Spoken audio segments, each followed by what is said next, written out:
Olá, boa noite. Podcast com o seu doutor, retornando hoje, um patrocínio da Policlínica Sagrada Família. Eu sou Augusto Cândido, no momento aqui o entrevistador, e temos aqui a honra de receber dois membros aqui do nosso corpo clínico, que são conquistenses raízes. Não que os outros não sejam, todos que escolheram a cidade para aqui viver o são, mas aqui nós temos conquistenses raízes do Dr. Delano Almeida, que é titular da Sociedade Brasileira de Endoscopia Digestiva, professor de Clínica Cirúrgica do curso de Medicina da UESB, meu nobre colega professor lá da UESB, nobre colega cirurgião, e faz parte do corpo clínico aqui da nossa Policlínica Sagrada Família e também da Clínica IAD, Instituto do Aparelho Digestivo. E a doutora Marina Teles, titular da Federação Brasileira de Gastroenterologia, médica gastroenterologista e endoscopista. E vamos, nesse segundo módulo, conversar com Gastroenterologia em Foco, parte 2. Na última semana nós tivemos a parte 1, conversamos com dois colegas aqui da clínica, e vamos conversar novamente aqui com mais dois colegas. Eu digo conquistenses raízes porque são da cidade, nascidos, criados, saíram para suas formações, voltaram e contribuem para o desenvolvimento da nossa cidade, aqui o desenvolvimento profissional, aqui a medicina, a gastroenterologia profissional, profissionais que sabem o que fazem no dia a dia, que exercem isso aqui. Como manda as boas regras, a gente sempre começa pelas mulheres e crianças primeiro, né? Vamos lá. Doutora Marina, satisfação tê-la aqui conosco. Quando a gente fala de gastroenterologia, sempre vem as primeiras questões, né? De que se trata exatamente, o que se serve, para que serve. E às vezes o que mais o paciente se queixa é de uma dor, uma queimação. E a gente tem que descascar isso. Como é que se faz uma abordagem inicial de uma dor epigástrica no estômago? O que é isso? Boa noite a todos. Satisfação é minha estar aqui com esses colegas queridos.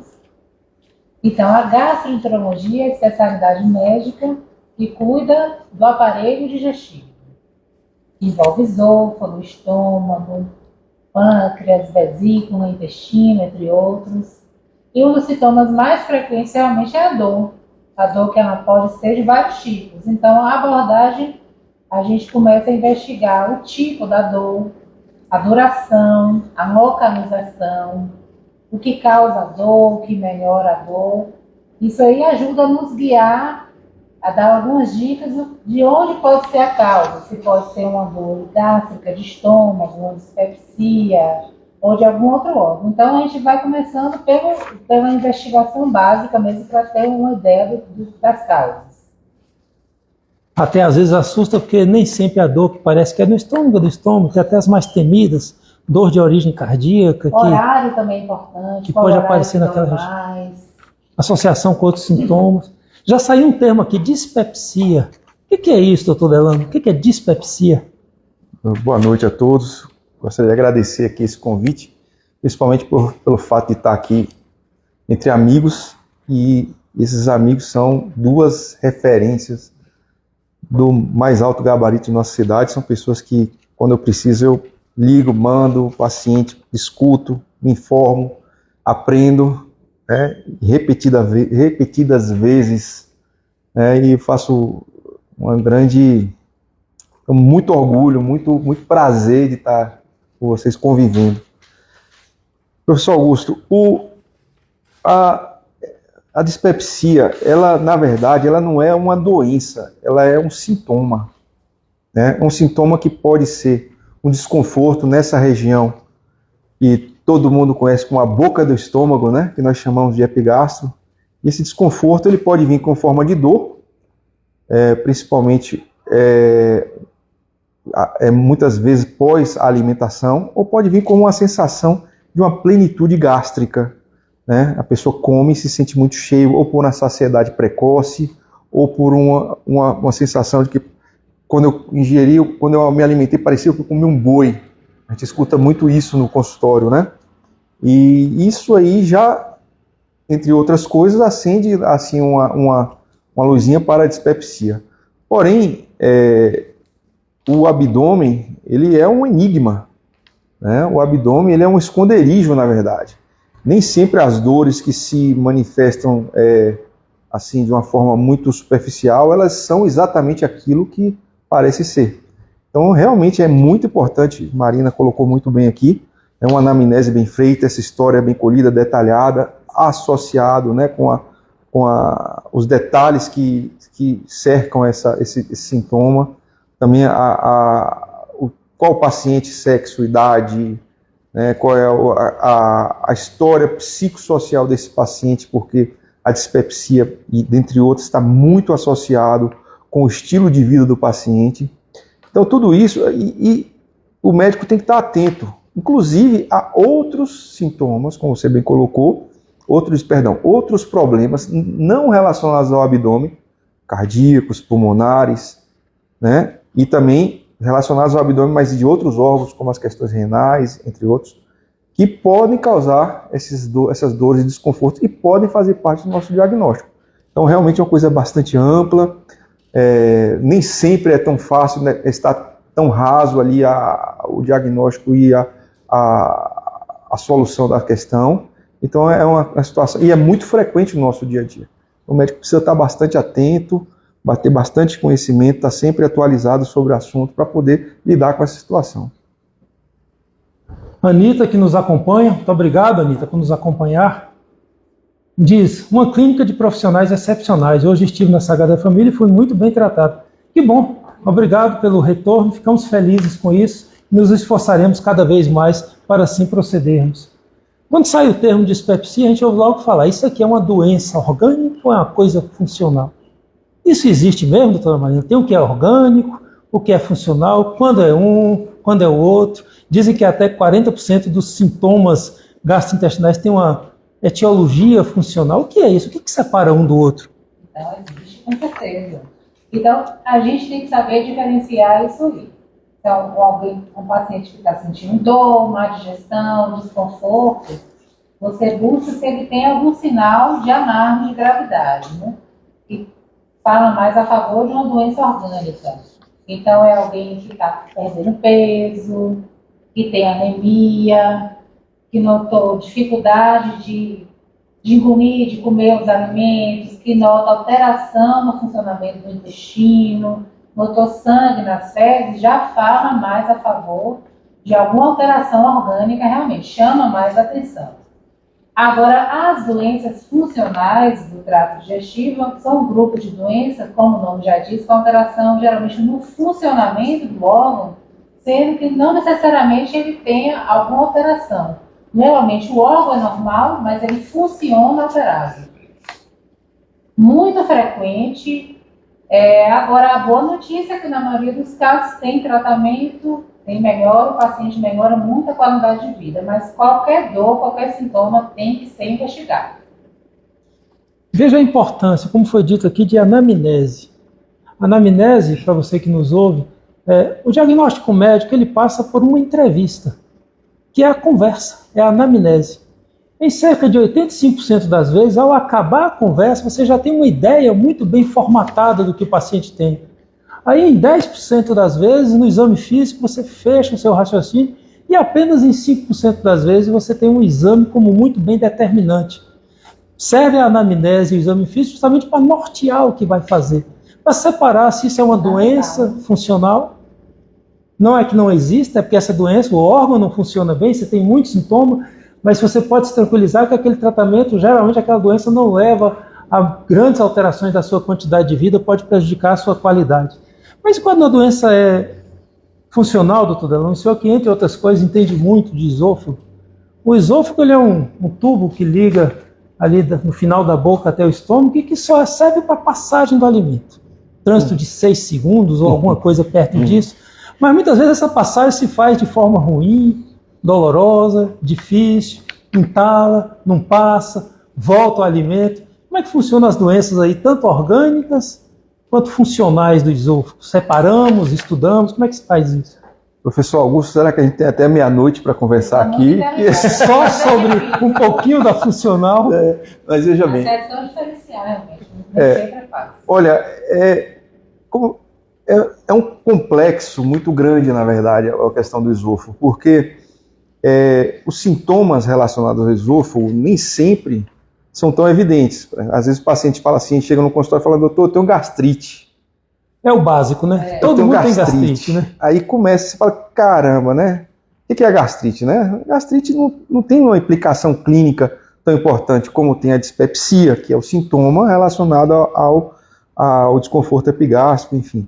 E a questão do esôfago é a mesma coisa. O paciente fala assim, doutor, eu tenho refluxo. O refluxo, ele vem ganhando muita atenção porque é um problema social muito grande hoje, uma doença que acomete a sociedade de uma forma muito intensa. Cerca de 80% das pessoas têm alguma experiência com relacionada ao refluxo. E ela não está restrita apenas ao refluir do suco gástrico para o esôfago. São muitos fatores envolvidos. Né? Hoje a gente sabe que o ácido faz parte, sim, né? Esse refluxo ácido que sai do estômago e volta para o esôfago, ele faz parte da fisiologia do refluxo, por exemplo. E sabemos também que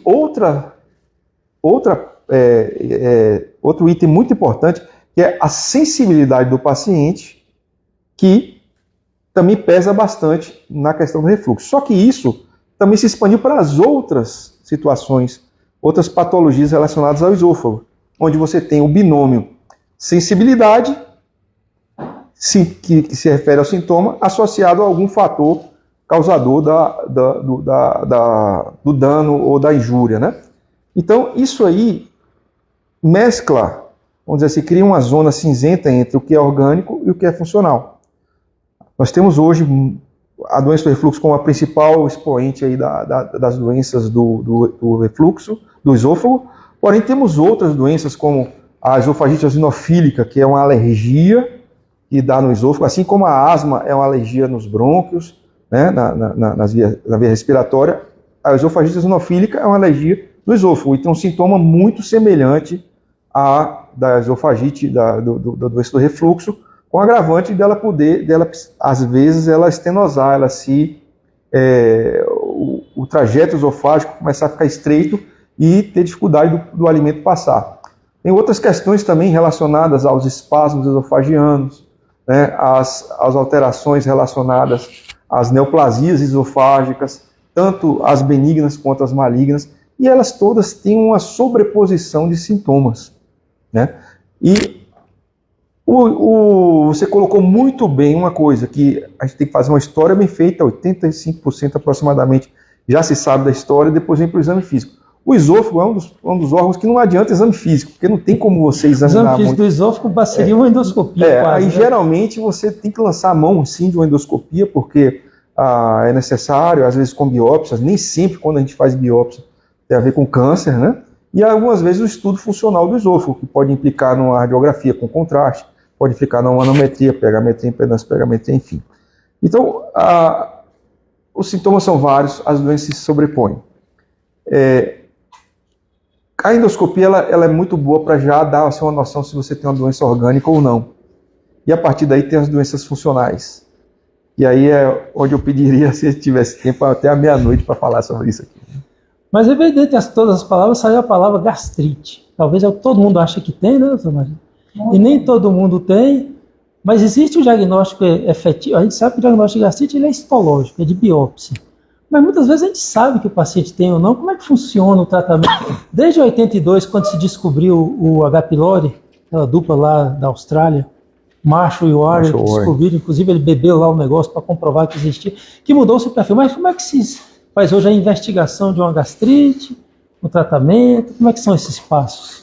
Então, gastrite, o termo significa inflamação da parede do estômago, que a gente chama de mucosa. Normalmente o sintoma mais comum é a dor. Normalmente uma dor localizada na região do estômago, tipo uma queimação. E o diagnóstico se faz, além do suspeita clínica, temos exame de endoscopia digestiva alta.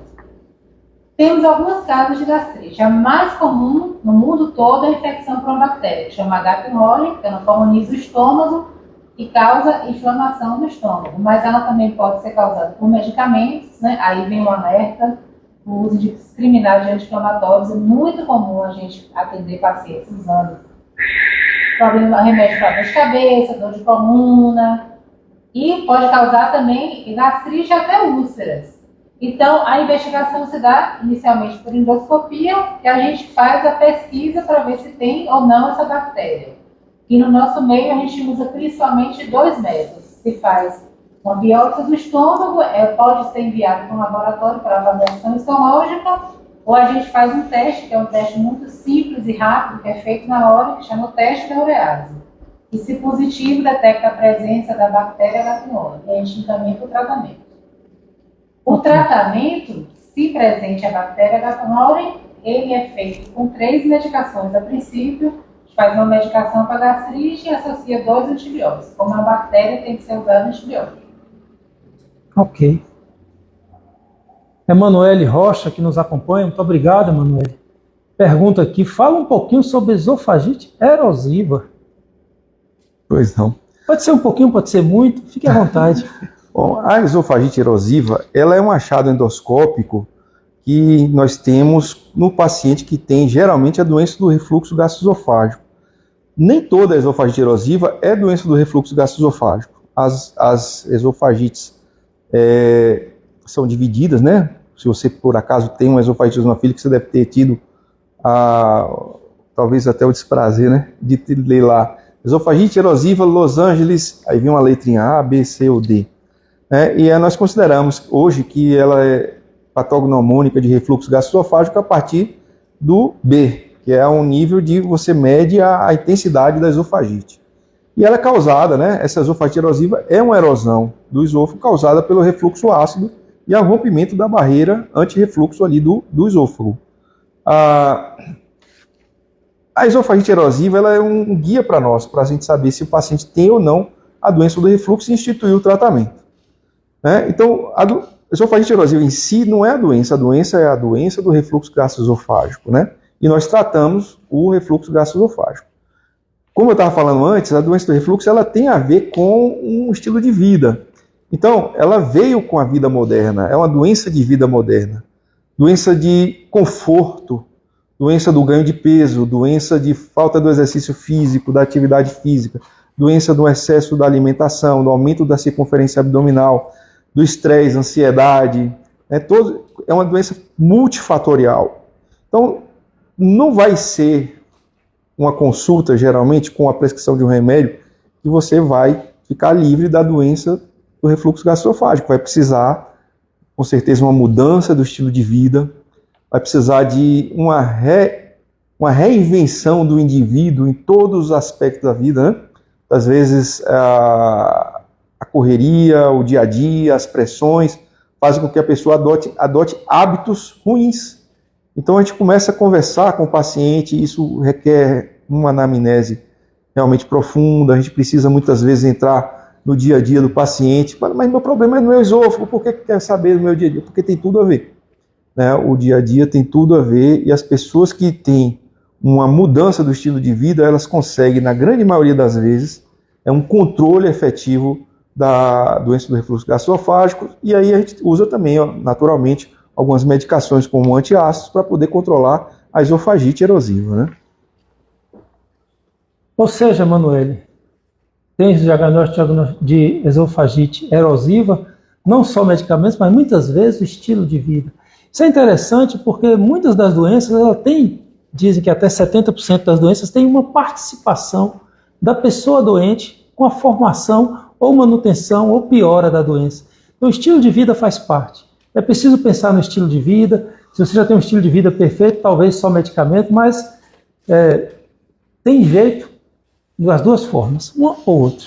Mas quando a gente trata a bactéria, ela dá certo o tratamento, a gente precisa repetir o exame para saber se tratou, exame de sangue, exame de fezes, exame de endoscopia, exame respiratório, todos eles, retrata. Como é que funciona isso, doutor, essa bactéria? Então, a grande preocupação é, por conta de uso muitas vezes indiscriminado de antibiótico, a bactéria pode adquirir uma resistência aos antibióticos mais comuns que a gente tem. Infelizmente, vem crescendo no mundo todo essa resistência. No Brasil, não é considerado ainda tão alto, mas já é considerado bem importante a resistência ao H. pylori, aos antibióticos padrões que a gente tem. Então, a gente, após um tempo, um período, no mínimo de 4 a 8 semanas depois de terminar o tratamento antibiótico, é recomendado fazer o controle terapêutico. Pode ser feito de algumas maneiras, mas a principal que a gente acaba utilizando mais é pela biópsia mesmo. A gente repete a endoscopia e faz as biópsias do estômago, que além de detectar se ainda tem ou não a presença da bactéria H. pylori, vai avaliar se ela causou alguma alteração a mais na parede do estômago, como atrofia, metaplasia, que são algumas alterações que a gente precisa acompanhar. Mas existem outras opções, mas não são tão disponíveis no nosso meio. Tem um teste respiratório, tem a pesquisa do antígeno fecal, que está aumentando um pouco, mas a nossa via de preferência ainda é o controle endoscópico. Depois de alguns meses, de algumas semanas, a gente repete a endoscopia com a biópsia, a gente vê se a bactéria foi erradicada ou não. Se ainda tiver a presença da bactéria, a gente tem que tratar novamente. Aí a gente muda um pouco o esquema, muda os antibióticos, pode mudar também a medicação que você tem para a gastrite, mas com o objetivo mesmo de erradicar e curar essa bactéria. Mas é importante deixar claro, se você teve a bactéria, fez o tratamento, se sentiu melhor, de qualquer maneira você deve procurar o seu médico para fazer a revisão e confirmar se você está curado realmente ou não. Ok. E o risco dessa esofagite erosiva virar câncer existe? Eu vi que a doutora falou metaplasia aqui, metaplasia já tem alguma coisa aí mudando. O que é isso? Existe essa preocupação? Então, a doença do refluxo, ela pode, em alguns pacientes, estar associada a uma reação do indivíduo para se proteger contra o refluxo. Né? Uma dessas reações é o epitélio, que é aquela membrana que recobre o esôfago, ela passa por uma modificação. Então, as células que estão ali, elas deixam de ser células esofágicas e começam a se tornar células muito mais parecidas com células intestinais. Né? Entre outras, pode ser gástrica também, mas nós damos maior atenção às células intestinais. Por quê? Porque essas células intestinais, se elas continuarem sofrendo a injúria, elas podem desenvolver, né, uma modificação mais intensa, mais profunda, e num número, isso é bastante importante, um número pequeno de pessoas, não é a imensa maioria, um número pequeno de pessoas, ela pode se transformar em células displásicas. Então, falando de forma técnica, a célula, quando ela se modifica para um outro tipo de célula, né, ela nasce com outro tipo de célula, ela se chama de metaplasia, é uma reação à injúria do ácido, né, sobre o esôfago, e de uma forma mais adiante ela se torna na displasia, que já é uma coisa um pouquinho mais próxima do câncer. Quando tem a displasia, existem dois tipos, a displasia de baixo grau e a displasia de alto grau. A displasia existindo, ela já ganha um nomezinho, é o famoso esôfago de Barrett. Né? Quando você tem uma displasia intestinal, né, nós ocidentais chamamos de esôfago de Barrett.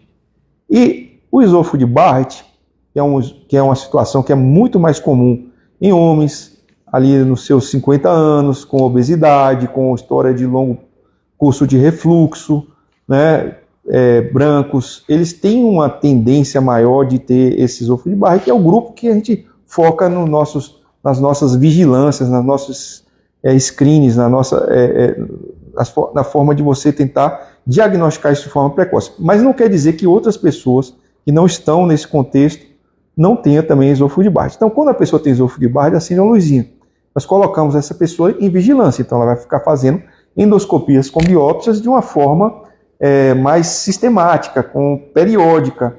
Após identificarmos isso, pode ser que precise ou não tratamento, uma vez que a pessoa tem a displasia já com uma displasia de baixo grau. Aí a gente já começa a pensar em algum tratamento, até muitas vezes de ablação dessa lesão. Né? Isso para prevenir o que pode vir a seguir, que é o câncer, que já seria a displasia de alto grau. Na displasia de alto grau, nós já consideramos que seja o câncer de esôfago. Né? O problema é que o câncer de esôfago, quando ele é diagnosticado, geralmente, a grande maioria, né, Marina, que a gente vê, já está na fase muito avançada. Então não tem muito o que fazer, porque o câncer de esôfago ele costuma dar metástase, ou seja, ele se espalha pelo corpo muito rápido. E é uma pena, porque muitas vezes o que a gente consegue fazer é uma terapia apenas paliativa, para dar condições do paciente viver aquele resto de vida que ele é reservado. Então daí essa necessidade que nós temos né, meio que compulsiva, meio que muitas vezes até a gente é meio que, né, assim, cego. Quando você vê um paciente com as características que eu falei chegando no consultório, ele entrando no consultório eu já vejo esôfago de Barrett. Para mim ele tem esôfago de Barrett, né? Eu já sei que ele vai sair dali com endoscopia, por quê? Porque eu quero diagnosticar isso de forma precoce, né, para poder tirar, né, diminuir a chance que esse paciente evolua para um câncer de esôfago, né? Então a mensagem nesse item é essa aqui, assim, as pessoas, o refluxo pode causar todos esses sintomas, isso, obviamente que isso requer longo período de refluxo, né? Uma pessoa que tem refluxo, ela não vai daqui poucos anos desenvolver o esôfago de Barrett, né? 1 ano, 2, né? Ela, é uma vida isso aí. E a nossa obstinação de tentar fazer com que o paciente melhore seu estilo de vida para poder trazer ele para dentro de um contexto da gente fazer a prevenção dessa evolução ao esôfago de Barrett e diminuir a chance de câncer. Eu só queria acrescentar uma coisa, que é o seguinte: atualmente tem algumas outras situações, né? São algumas outras situações que também pode surgir esse esôfago de Barrett e essa metaplasia. Uma delas é alguns tipos de cirurgia bariátrica, principalmente a cirurgia do sleeve. O sleeve está associado a um índice maior de refluxo, né? Uma cirurgia mais refluxogênica e às vezes associada ao esôfago de Barrett. Eu tive muitas pacientes operadas do sleeve e algumas eu fico no pé. Tem que voltar, você tem que fazer exame, você tem que a gente tratar, e muitas vezes a gente precisa converter essa cirurgia num outro tipo de cirurgia, um bypass ou alguma coisa assim, para poder evitar que o paciente venha a progredir até o esôfago de Barrett. Anitta, que nos acompanha, disse que é muito grato por nos acompanhar. No último domingo tive uma forte dor do estômago que me levou ao desmaio. O que pode ser? Meio difícil assim, contudo dizer, mas o que pode ser, doutor? Se for uma dor súbita, uma dor extensa, tem que investigar, né? Mas, claro que ela pode ter uma gastrite, pode ter uma úlcera, mas sempre lembrar também que a gente tem outros órgãos ali bem próximos ao estômago. Então, a vesícula, cálculo e vesícula, a coluna biliar pode dar dor forte, geralmente após a refeição. O pâncreas também está ali perto do estômago, o pâncreas também pode dar dores intensas na região alta do abdômen. Então, Anitta, investigar essa dor, procure seu médico para fazer uma avaliação, para chegar ao seu diagnóstico. Qualquer dor, toda dor deve ser valorizada e investigada, né? É uma coisa muito vaga dizer que te mandou um desmaio. É preciso realmente ser avaliado. O médico tem que começar pela anamnese. Nós temos que conversar com o paciente, entender todos os meandros, todos os comemorativos, alterações de dieta, de atividade física, de estresse, para depois você começar a fazer um julgamento, para saber o que você pode imaginar que essa pessoa examinar, para partir daí. Porque o diagnóstico ele vem numa... Tem um livro, Porto, que é muito famoso, muito conhecido de nós médicos, que é um livro que fala sobre a anamnese. E a anamnese é isso, é uma entrevista, que é uma redação lá na UESB com os alunos. Eu sempre digo que quando a gente estuda pré-vestibular, estuda redação, aquela introdução, desenvolvimento e conclusão, é só para aprender a fazer a anamnese do paciente. Só que é uma anamnese diferenciada, ela tem regras. Começa com a queixa principal, roteiro, história da moléstia atual, e você vai fechando, no final você fecha, você tem uma chave. Suspeito disso ou diagnostico isso? Então tem que passar por tudo isso aí, Anitta. Mas nem tudo é úlcera, nem tudo é tumor, apesar de muito bem explicado aqui essa questão da metaplasia. Veja o que é isso. O esôfago é um tubo de condução, ele não faz parte da digestão. No estômago você começa a ter substâncias que vão interferir na digestão e tal. E o retorno do ácido ao esôfago pode fazer com que a mucosa, a membrana se mude. E essa membrana pode ter predisposição de câncer. Não estamos dizendo que uma coisa vira a outra, mas apenas para ficar alerta, como falou aqui muito bem o doutor Delano. Mas muitas vezes a pessoa não tem nada disso, tem apenas intolerâncias, que hoje é uma coisa que está em moda. Hoje tudo que se come é inflamatório. O glúten é inflamatório, o leite é inflamatório. A gente pergunta, será que é assim mesmo? É tudo inflamatório, doutora Marina? Ou são alguns são, outros não? Não necessariamente inflamatório, né? São todos deletérios, nunca mais vão poder tomar leite e comer glúten? Então, na verdade, a intolerância vamos dizer assim, uma dificuldade de digerir certos alimentos.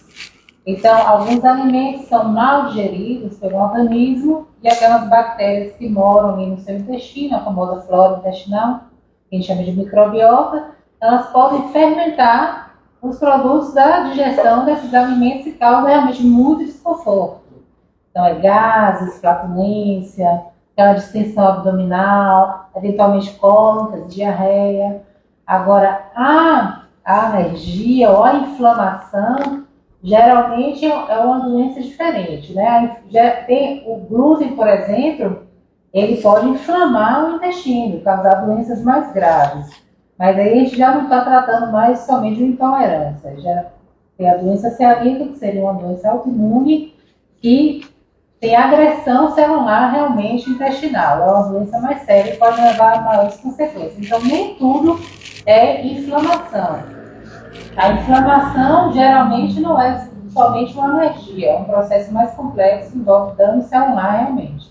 As intolerâncias são muito comuns realmente, mas a gente tem várias intolerâncias. Tem intolerância a leite, que é a famosa intolerância à lactose, tem intolerância a frutas, que também é muito frequente. Então, as frutas também têm um açúcar, que é a frutose, que também pode causar má digestão, gases.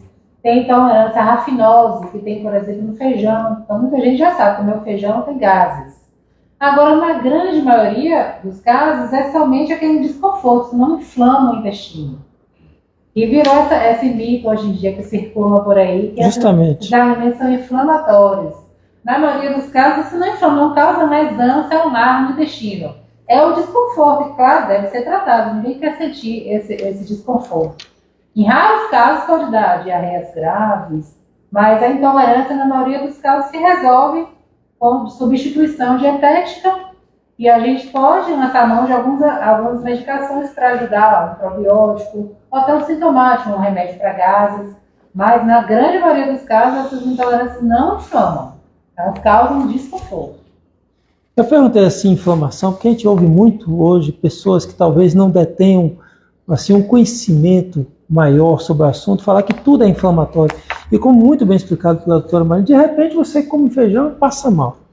Mas você está à vontade, você quer comer sua feijoadinha, come e passa mal, tem um gásinho, só que está tudo bem. Não causa uma inflamação, uma doença. Como foi. É claro que existem algumas doenças, como foi citada aqui a doença celíaca, que é uma doença onde você tem, através de um defeito da imunidade, e aí requer um tratamento, aí requer, infelizmente, o tratamento da doença celíaca é realmente se abster, você não tem muito o que fazer, mas, enfim. E a síndrome do intestino irritável de toda ela entra nesse bolo também? Pois então. Ou parece, o que é isso? Augusto, você colocou a inflamação, eu queria abordar, porque a síndrome do intestino irritável ela também é bastante ampla, mas eu queria abordar isso do ponto de vista da inflamação, já para trazer o link das duas coisas, né? Quando você fala inflamação não é uma coisa só, nós aprendemos isso, né? Eu gostei que você citou aqui o professor Selmo Sereno Porto, né? Traz à memória a gente aqui os primórdios aí da aprendizado, tudo. E nessa mesma época, eu lembro que era no mesmo módulo, a gente estudava patologia, né? Professor o Robbins. No Robbins, a gente estudava lá e via inflamação aguda, inflamação crônica, e dentro da própria inflamação aguda tinha um monte de pathways, né? Que eram várias formas de ela existir. Então, inflamação, eu falo assim, porque tal alimento é inflamatório. Que tipo de inflamação ele está se referindo, né? Que tipo de inflamação? Isso é coisa para ser questionada, porque veja bem, tudo inflama se for assim. Se você pensar, o oxigênio inflama. Nosso oxigênio na atmosfera é em torno de 20% da presença do oxigênio. Se você aumentar um pouquinho por um período, aquilo vai inflamar o seu pulmão. Então, a depender da forma que você usa, aquilo é maravilhoso, como oxigênio, mas a depender da outra forma, ele pode ser inflamatório. Então, a gente precisa ter muito cuidado de dizer que tal alimento, tal coisa é inflamatório. Depende da forma de que se usa e em quem se usa, né? Bom, na linha da inflamação, nós temos aí a síndrome do intestino irritável. Até então, não se tinha, ele não era associado com nenhum tipo de alteração orgânica. Mas o que se achava, o que era? Geralmente, o aumento dos espaços intercelulares, né, do colo, só que a gente não tinha uma associação com nada. né? Há uns anos atrás não se associava isso com nada. Era um achado que tinha ali um pouquinho a mais de linfócitos, uma hiperplasia da basal ali, e era isso, né, que se tinha, mais nada. Só que com o tempo foi se percebendo que existia uma inflamaçãozinha de baixo grau, muitas vezes mediadas por eosinófilos, por mastócitos, um aumento da histamina. E você fala mastócitos, histamina, você pensa em quê? Alergia. Só que neste caso era inflamação via eosinófilo, né? É um outro tipo de inflamação, ao invés daquela inflamação clássica aguda que nós conhecemos por meio dos polimorfos nucleares, né? Que, por definição, não altera a estrutura do intestino. Não altera nada. Né? O exame continua o mesmo. Funcionamento, né? Uma causa muito sintoma, altera o funcionamento, mas não altera a estrutura intestinal, como outros tipos de doença. Para ver isso, tem que usar a microscopia eletrônica, né? Você não vai conseguir ver nos exames habituais. Então, existe esse aumento dos espaços intercelulares, existe um aumento da permeabilidade intestinal. Também existe o quê? Existe uma comunicação entre intestino, cérebro, cérebro-intestino, bactéria-intestino, intestino-bactéria e bactéria-cérebro. Num eixo que se cunhou de eixo cérebro-intestinal, onde as bactérias produzem substâncias que podem penetrar para dentro do intestino, causar efeitos ali, e algumas bactérias não produzem apenas toxinas, elas produzem neurotransmissores, que é exatamente a mesma substância que nosso cérebro produz para comunicar entre ele mesmo e comunicar com o nosso intestino. Isso aí, menina, eu costumo falar para os pacientes assim, a ciência fala assim, o homem pisou na Lua, certo? Certo. O que você faz com isso? Bom, veja bem. Vamos ver o que nós fazemos com isso. Então, está se descobrindo aí a questão da síndrome do intestino irritável. Ela tem várias formas de apresentação, né? Ela, como a Marina bem colocou, não existe uma mudança na estrutura intestinal, mas existe sempre aquela inflamaçãozinha de baixo grau ali, associado aqui, associada à produção de hormônios relacionados com o estresse, com a ansiedade, com a depressão, com a insônia, com a perda de sono, a privação do sono, né? Então elas estão associadas a esse aumento de permeabilidade, né? A teoria de leaky gut, que traduziu-se para o português como intestino permeável, e eu acho ruim, porque para mim tinha que ser membrana permeável, porque não é o intestino, é a membrana que está permeável ali, mas enfim, quem sou eu na fila do pão, né? Então, você tem essa alteração, você tem uma interação entre a flora bacteriana no intestino, e o paciente vai ter sintomas por conta disso. O que ele vai sentir? Ele vai sentir, muitas vezes, dor, né? Dor. Ou ele pode não ter a dor, especificamente, ele pode ter uma mudança do ritmo intestinal, ele pode ter uma obstipação. Ou, às vezes, não é obstipação, ele pode ter uma diarreia. Ou ele pode ter um misto entre diarreia e obstipação, alternando, um momento de diarreia e obstipação. Ou ele pode ter diarreia, obstipação e dor. Então, ele tem várias formas de apresentação, cada vez mais bem estudado, cada vez mais bem focado. Aí, a gente vê muita coisa sobre isso. Porém, a gente não tem ainda aquele remédio que você tirou com a mão, né? Passa de novo por aquela mesma que eu estava falando do refluxo. Passa de novo por uma reinvenção do paciente, mudança do estilo de vida. O mais importante disso a síndrome do intestino irritável, ela é uma condição que acomete as pessoas, né? É muito frequente, é crônica, ou seja, isso não tem cura, isso vai ficar por ali enchendo o saco da pessoa muito tempo, mas ela não causa uma doença pior, ela não vira um câncer, ela não vira uma doença pior, ela não passa a ser uma inflamação aguda, grave para o paciente, é sempre uma inflamação de baixo grau, e está associada ao psicológico. Ele fala, gente, mas eu sinto. Claro que sente, você tem uma alteração, porém, o gatilho de tudo isso, geralmente tem uma situação com estilo de vida, com pessoas que sofreram traumas muito severos, ou que tiveram uma situação de intensas, tipo separação, ou que estão sofrendo algum tipo de abuso no trabalho, ou que estão sendo depressão, ansiedade, enfim. Está sempre nesse ciclo entre cérebro, intestino e as bactérias do intestino. Quando a gente fala de síndrome do intestino irritável, as explicações do professor Delano, às vezes ajuda, às vezes complicam a cabeça da gente, mas é que ele está nos dando no esmiuçar da fisiopatologia do processo. E às vezes o que mais assusta o paciente, que a gente ouve no dia a dia, é o seguinte: eu fui lá e fiz a endoscopia, deu normal. Fiz uma tomografia, deu normal. Os exames de sangue dá normal. Mas pode dar tudo normal. Mas é justamente esse um dos aspectos talvez mais importantes. Tudo vai dar normal mesmo. Aí depois você fala, mas tudo dá normal, por que eu não sou normal? É porque você tem uma percepção, você tem uma sensação. É isso também, a percepção alterada. A percepção alterada. Vigilância. Que também existe esse pensamento, porque nosso intestino ele funciona 24 horas por dia. E graças a Deus, a grande maior parte das pessoas não percebe, alguns percebem mais. E essa percepção pode ser um sofrimento que está, inclusive... Mas vem a última notícia, talvez a melhor, é que isso vai lhe alterar a qualidade de vida, mas você não vai ter nada mais sério além disso. Às vezes os exames que nós fazemos, o que nós propomos, é justamente para excluir uma causa ou outra. Será que não é um tumor? Será que não é uma colite? Será que não é uma úlcera? Será que não é uma pedra na vesícula? Será que? Coisas que são... Às vezes, quando a gente acha uma pedra na vesícula, a gente fica até feliz, porque é a coisa mais fácil de resolver. Você tira e acaba. E resolve. Você bota um ponto final. Augusto, só completando um pouquinho, aproveitando que você colocou aí, é um fato isso, né? A percepção ela está tão relacionada. Eu costumo falar o seguinte: às vezes, um exemplo da percepção é quando você vai numa praia e toma sol. E assim, muitas vezes, se eu tocar aqui em você, você não sente, mas quando você toma o sol, por menor que seja, a sua percepção aumenta, porque tem inflamação assim, de baixo grau ali.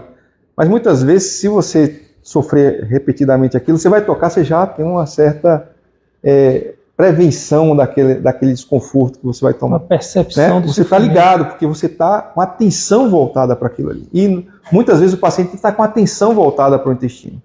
Ele está com a atenção voltada, e não é só o intestino não, é da boca ao ânus isso aí. Boca amarga, enfim, tudo isso pode ter essas doenças funcionais. E no intestino, no colo, a gente deu o nome de síndrome do intestino irritável, né? Como você disse muito bem, tem os gatilhos, né? Muitas vezes o seu estilo de vida é um gatilho, ou seja, você não fica livre até por muitas vezes você tem um gatilho e muitas vezes você precisa fazer um tratamento multidisciplinar, precisa identificar outros aspectos, talvez junto com o psicólogo, talvez junto com o psiquiatra. Às vezes quando a gente manda para o psiquiatra, o paciente fica meio bolado, que vai para o psiquiatra porque tem uns estigmas. Nada disso, é para lhe ajudar a resolver, a reencontrar a felicidade, porque muitas vezes o gatilho está ali. Você entra no gatilho, resolve e some todo, ou pelo menos melhora bastante. Mas quando a gente faz a endoscopia, a gente precisa repetir, porque a gente veio aqui, o paciente chega às vezes, eu fiz a endoscopia com o doutor A, e 6 meses depois quer fazer de novo, porque acha... Eu tenho gastrite, tenho que fazer endoscopia todo ano. Eu tenho que fazer todo ano, é semestral, é semanal, como é que é esse negócio? Funciona assim? A gente tem uma idade que tem que fazer obrigatoriamente, como na colonoscopia, ou não tem? Na endoscopia não tem essa idade padronizada. Tem vários aspectos que a gente avalia. Primeiro, você tem os sintomas. Se tem sintomas, geralmente acima de 40, 45 anos, a recomendação é sempre fazer endoscopia. Você vai avaliar se tem alguma história, algum parente que teve alguma doença grave de estômago, como câncer, se você teve um parente de primeiro grau. Independente de sintomas, você deve fazer endoscopia. Se você está investigando algumas outras doenças que podem ter relação com o estômago, alguma anemia que não se descobriu a causa, que pode ser causada por algum sangramento digestivo ou até pela própria bactéria H. pylori, anemia por deficiência de vitamina B12 pode ter relação com o estômago, mas regra, uma idade como a colonoscopia, a partir dos 45 anos, não tem ainda por endoscopia, mas sentir os sintomas, o ideal é investigar e fazer endoscopia até para pesquisar a bactéria H. pylori. Se você não tem nenhum sintomas, mas você tem algum parente que teve câncer de estômago, alguma doença grave de estômago, ou você está investigando alguma outra doença, como anemia, independente de sintomas digestivos, está indicada a endoscopia também. E fazemos uma vez por ano, uma vez por semestre? Não, aí vai depender, por exemplo, se for alguém que teve H. Ou às vezes nunca mais faz. A gente repete com 6 meses. A endoscopia está normal, não tem nenhuma regra. Agora, se ela tem alguma alteração que a gente citou, como displasia, metaplasia, que também pode dar no estômago, aí o acompanhamento é mais de perto. Às vezes anual, a cada 2 anos. Mas não necessariamente porque eu tive uma gastrite, eu preciso fazer anualmente. Os protocolos variam um pouco, né? Agora, tem pacientes que precisam estar fazendo, né? Você faz um acompanhamento pós-cirurgia, acompanhamento, por exemplo, eu trato muito a esofagite eosinofílica, então às vezes Eu costumo retirar os alimentos, eu tenho que ficar fazendo biópsia para ver se melhorou ou não. Aí a cada 2 meses chega a fazer para ver se está. Se você teve uma úlcera no estômago, tem uma úlcera, nem espera um ano, faz antes. O ideal é fazer com mais que 6 meses, né, fizer essa úlcera, se for totalmente cicatrizada. Então a gente avalia cada caso é avaliado individualmente. Se eventualmente achou pólipos também, como que tipo de pólipo, né? O tipo de pólipo, mas tem que repetir mais precocemente também.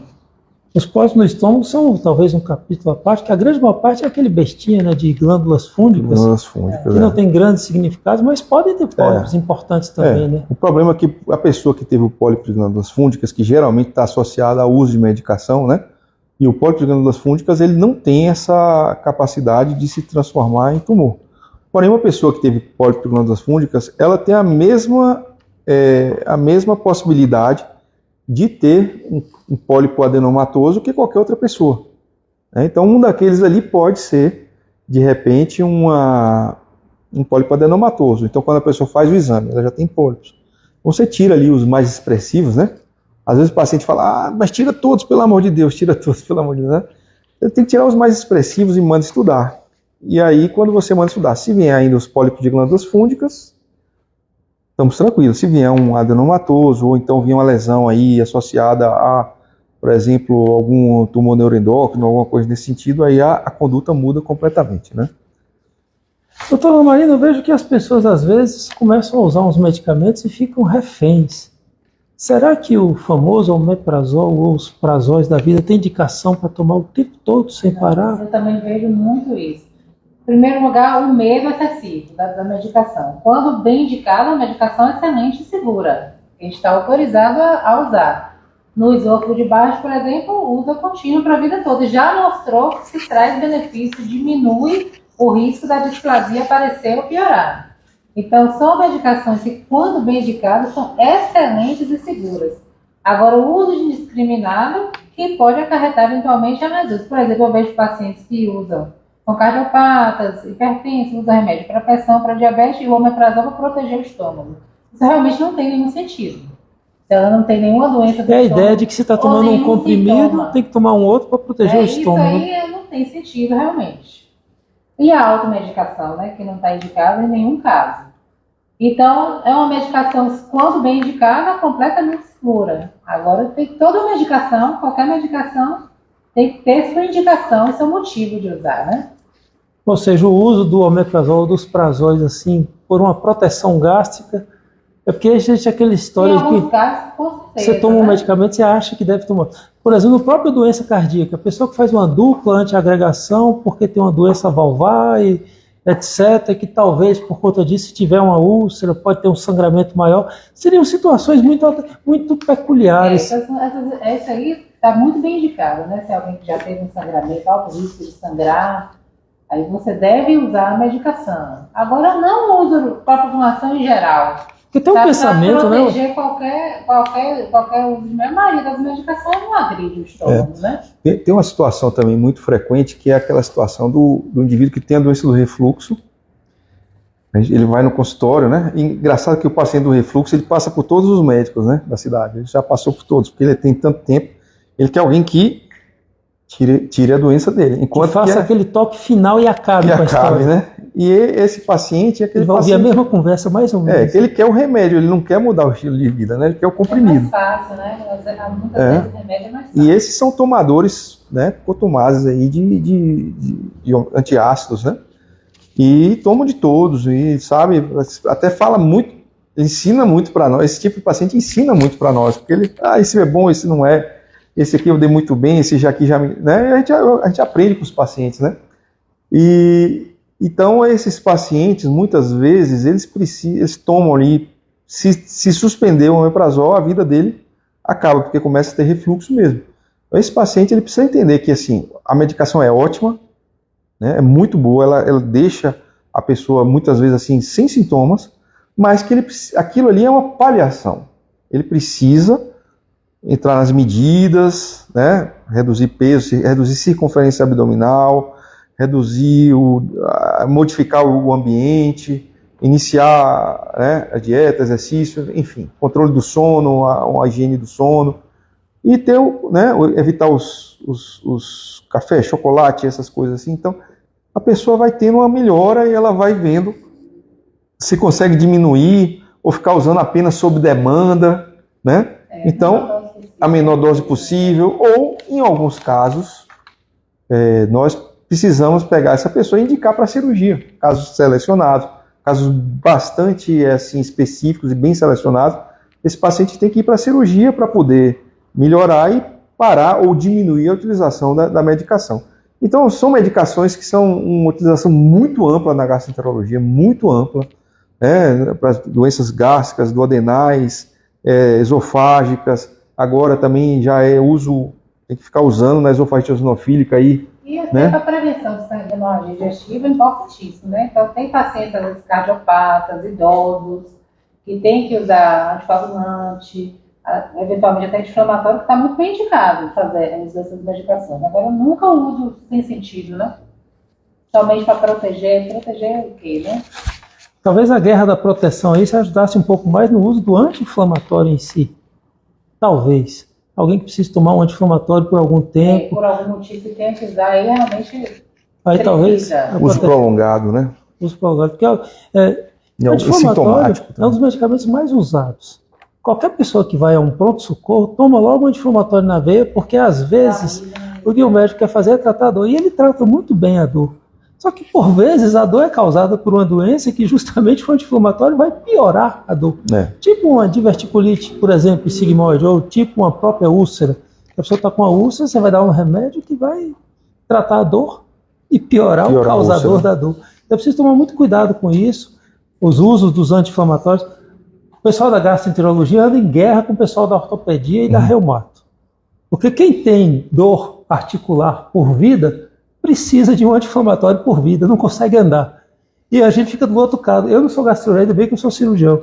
Fica do outro lado querendo tirar e o outro bota. Bom, mas é uma guerra onde existem duas situações que precisam ser contempladas e, por vezes, você precisa usar os dois.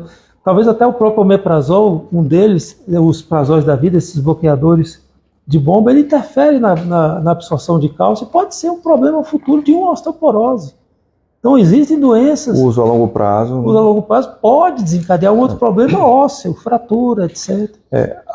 Como a Marina colocou, Augusto, quando uma medicação é bem indicada e ser bem acompanhada, você tem condição de ter o benefício da medicação e lidar com os eventuais efeitos colaterais de uma forma bastante sistemática, uma forma racional, né?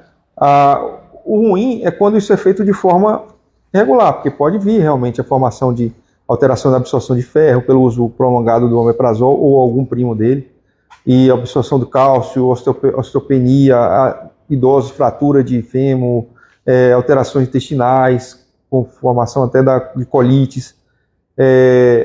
Por outro lado, também o uso do anti-inflamatório. A pessoa sente uma dor, toma, e aí ela vai ter, além de problemas gastrointestinais, problemas hepáticos, problemas renais. Então, isso tudo a gente precisa entender que não é interessante o uso indiscriminado. Mas muitas vezes vem do ortopedista, né? O professor Agemiro, né? Um grande amigo, mas de vez em quando chega o paciente dele lá com problema no estômago porque tomou bastante inflamatório. Esse paciente que precisou tomar um anti-inflamatório, a gente tem que lidar com isso, né? Porém, existe aquele paciente que não pode voltar do baba com o machucão que ele já tomou um anti-inflamatório. Existe aquela pessoa que vai para a academia, malha, sente dor, toma um anti-inflamatório. A pessoa estava correndo lá, torceu o tornozelo, Marina aqui é atleta, né, corredora. Aí se torceu o tornozelo, o professor Augusto, atleta de altíssimo nível, aí, maratonista, né, meio maratonista já virou brincadeira, né? Agora, então vai lá, torcer o pé, anti-inflamatório. Ok, você tomar uma vez, mas o ideal seria você se lembrar que tem a compressa com gelo ainda, a depender de certas lesões menores, você pode botar uma compressinha com gelo, ficar botando, e diminuir de um pouco mais os usos dos anti-inflamatórios, ou a pessoa foi na festa e comeu, bebeu, tal, tomou o cafezinho, no final teve a pipoquinha, e aí aquela pipoquinha, e tome o omeprazol. Então precisa a pessoa se conhecer, a pessoa ter bom senso, ter um nível de entender a si mesmo, entender o ambiente, para começar a evitar o uso de medicação indiscriminada, né? Importantíssimo. Mércia Miriam, que nos acompanha, muito esclarecedor. Obrigado por nos acompanhar. Eu estou aqui, eu estou gostando de fazer podcast porque eu estou reciclando sem ler e aprendendo. Cada dia um colega aqui com suas experiências, seus conhecimentos, muito bom. O doutor Delano falou aqui de maratonista, eu corro há 30 anos, já fiz maratona, e eu vi muito comportamento de atleta, tem alguns que são assustadores. Tem inclusive a hemorragia digestiva do maratonista, porque você corre durante 3, 4 horas e nós sabemos que a gente tem sangue no corpo que dá para cuidar de todos os órgãos, mas por vezes não cuida de todos muito bem ao mesmo tempo. E quando você corre e o sangue vai todo para o sistema do movimento, falta no intestino, faz isquemia. Existe a hemorragia digestiva do maratonista porque faz isquemia, faz uma colite isquêmica e sangra mesmo. E eu via muito o pensamento de alguns corredores junto comigo que levavam na pochetezinha o famoso ibuprofeno, nada contra ibuprofeno, mas é um dos anti-inflamatórios para tomar. Olha, o cara já está fazendo coisa que pode dar hemorragia digestiva, ainda vai tomar um ibuprofeno, está desidratado. Ou seja, é preciso pensar um pouco. Eu combato às vezes muito os maratonistas, que nós que somos amadores, queremos nos comportar como profissionais. E às vezes, eu costumo dizer que quando um maratonista começa a ter um fisioterapeuta de estima, que ele vai todo dia, ele precisa começar a repensar. O corpo está dizendo não. Até nós aqui, a doutora Marina faz crossfit, mas ela faz crossfit há muito tempo e continua andando muito bem e está ótima. Ela sabe os limites. Porque às vezes as pessoas se machucam ou se espelham em alguém que chega a um resultado fantástico, você não sabe por que meio chegou, e você quer chegar também, né, doutora? Eu acho que a gente tem que ter prudência, né? Em todas as áreas da nossa vida. Prudência, né? E participar, fazer corrida, fazer crossfit, musculação, fazer de tudo um pouco. Bom, nós já temos aqui, acho que 1 hora já de conversa, né? Passou rápido.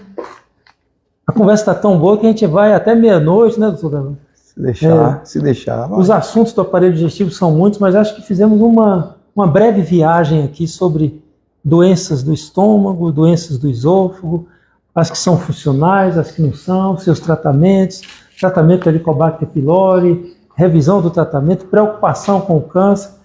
E chegando aos momentos finais aqui do nosso encontro, agradecer mais uma vez aqui ao doutor Delano, à doutora Marina, que abrilhantaram a nossa noite de sexta e que trouxeram aqui informações muito importantes, muito interessantes, muito profissionais, e colocar aqui alguns minutos aqui para suas reflexões, seus pensamentos finais sobre ou conselhos ou o que quiser dizer. Eu quero agradecer a oportunidade. Eu acho que fica a mensagem para todo mundo que se tem algum sintoma, tem algo me incomodando na sua digestão, eu tenho aquela mas é normal. Não, procure seu médico, procure investigar, procure tratar, procure viver melhor e prevenir as complicações mais graves, né? Que na grande maioria dos casos são doenças tratáveis, mas que podem complicar. Então, não negligenciar seus sintomas. Se você não está sentindo que sua digestão está normal, tem algo incomodando, conversar com seu médico, explicar o que você está sentindo e investigar. Não ter medo de fazer endoscopia, que a gente recebe muito isso. Eu sinto isso há muito tempo, mas eu evitava vir no gasto porque eu sabia que eu ia pedir endoscopia. Então, endoscopia é um exame hoje em dia indomor, um exame confortável, um exame seguro. Então, não ter medo de fazer o exame, de ir no seu médico e investigar o que você está sentindo para viver melhor. Tudo Delano? É isso. Marina colocou muito bem, né? Acho que a pessoa tem que ter bom senso. Lembrar que nós somos seres biopsico, social, espirituais. Né? Precisamos cuidar das coisas de uma forma ampla, né? Cuidar do nosso corpo, exercícios, boa dieta. Claro que de vez em quando, né? Você citou uma feijoadinha. A feijoadinha tem um bocado de coisa ali que não... Né? Essa questão, uma mistura ruim, né? Tem umas coisinhas ali, uns embutidos e tal, mas uma feijoadinha, né? De vez em quando. Qual o problema? Mas a gente manter um dia a dia saudável, né? O exercício físico, né? Cuidar do bem-estar psicológico, isso é muito importante. Cuidar da nossa alma, cuidar do nosso ser, né? Cuidar do nosso espiritual também, muitíssimo importante. porque senão fica aquele buraco ali e o resto nada funciona. E viver essa vida, né? Que a gente tem esse prazo curto que nós temos aqui na Terra e viver de forma boa, né? Essa passagem, né?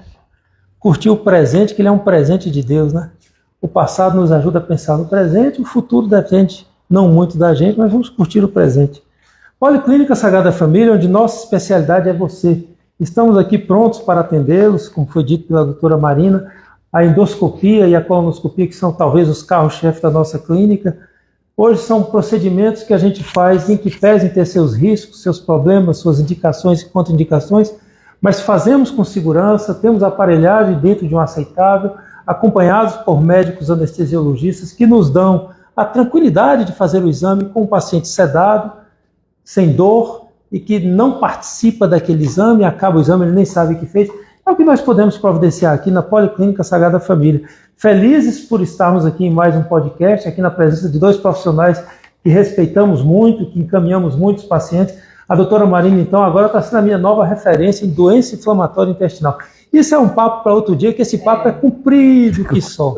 Mas é uma doença que eu não gosto de falar muita coisa, que eu sou do tempo mas eu sou do tempo quando não existia o infliximab. A gente ficava cozinhando as doenças inflamatórias sem saber muito o que fazer. Aí lá na década de 90 surgiu isso aí. E um dia a gente vai começar a conversar aqui sobre tratamento de doença inflamatória intestinal, que é um capítulo à parte. E hoje eu tenho ela aqui como uma das referências que a gente encaminha os pacientes para tratar em conjunto. O doutor Delano é referência e também médico aqui dos meus familiares. Ainda hoje fiz endoscopia de uma sobrinha querida. Mandar um abraço aqui a Gabriela, nossa sobrinha, a Marina. Muito obrigado a vocês por nos acompanhar. E a senhora Nayara Oliveira, parabéns, excelente temática. Muito obrigado, né? Muito obrigado por nos acompanhar. Uma boa noite a todos vocês. E Policlínica Sagrada Família, nossa especialidade é você. Nos acompanhe.